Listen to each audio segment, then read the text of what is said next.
வாராகி அம்மன் இப்படி ஒரு சாமி இருக்குதே எனக்கு ரொம்ப வருஷமாக தெரியாது. ஒரு ஃப்ரெண்டு மூலியமாக தெரிஞ்சுக்கிட்டேன். முன்னெல்லாம் அடிக்கடி போவோம். இப்போ வந்து வாராகி அம்மன் கோயிலுக்கு போய் 2 வருஷம் ஆயிடுச்சு. போகலான்னு பிளான் பண்ணுவோம், கேன்சல் ஆயிரும். பிளானே இல்லாமல் டக்குன்னு கிளம்பியாச்சு. கோயில் என்னமோ 5 மணிக்கு தான் திறப்பாங்க. நாங்கள் ரொம்ப சீக்கிரமாக போயிட்டோம். போய் அங்கே இருக்க பெட் ஷாப் போயிட்டு கொஞ்சம் நேரம் சுற்றி பார்த்துட்டு, அங்கே இருக்க தெரிஞ்சவங்களெல்லாம் போய் பார்த்துட்டு நேராக டிமார்ட் உள்ள போயாச்சு. டிமார்ட் உள்ள போனோடனே பழைய நினைவுகள்லாம் வந்துருச்சு. ஏன்னா எனக்கு போர் அடிச்சா டக்குன்னு டிமார்ட்டு தான் போவேன். அங்கே போயிட்டு இருக்கிறதெல்லாம் அப்பனும் பிள்ளையும் சுற்றி பார்த்துட்டு இருந்தாங்க. எனக்கு தேவையானதை நான் பார்த்து வாங்கிக்கிட்டேன்.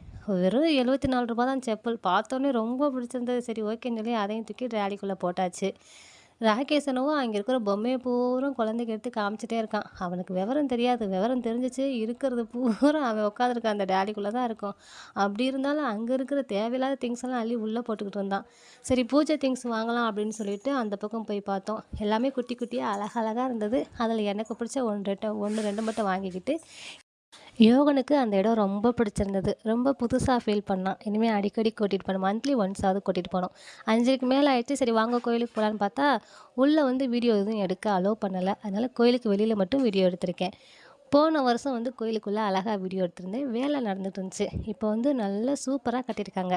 திண்டுக்கல்லையே இருந்துட்டு வாராகி அம்மன் கோயிலுக்கு போகாமல் இருக்கீங்கன்னா ரொம்ப தப்புங்க. ஒரு டைம் போயிட்டு வாங்க. உங்கள் ஃபேமிலியில் என்ன ப்ராப்ளம் இருந்தாலுமே அது வந்து இந்த வாராகி அம்மன் உங்களுக்கு சரி பண்ணி கொடுத்துருவாங்க. போன வருஷம் டிமார்ட்டில் நான் எடுத்த வீடியோவை இதில் ஆட் பண்ணியிருக்கேன். இந்த பொண்ணு தானே அந்த பொண்ணு அப்படின்ற அளவுக்கு நானும் ரொம்ப சேஞ்ச் ஆகிட்டேன். என்னோடய லைஃப்பும் ரொம்ப சேஞ்ச் ஆகிடுச்சு. ஆனால் இதில் எனக்கு எந்த கஷ்டமும் இல்லை. இந்த லைஃப் கூட எனக்கு ரொம்ப பிடிச்சிருக்கு. அடுத்த வீடியோவில் பார்க்கலாம்.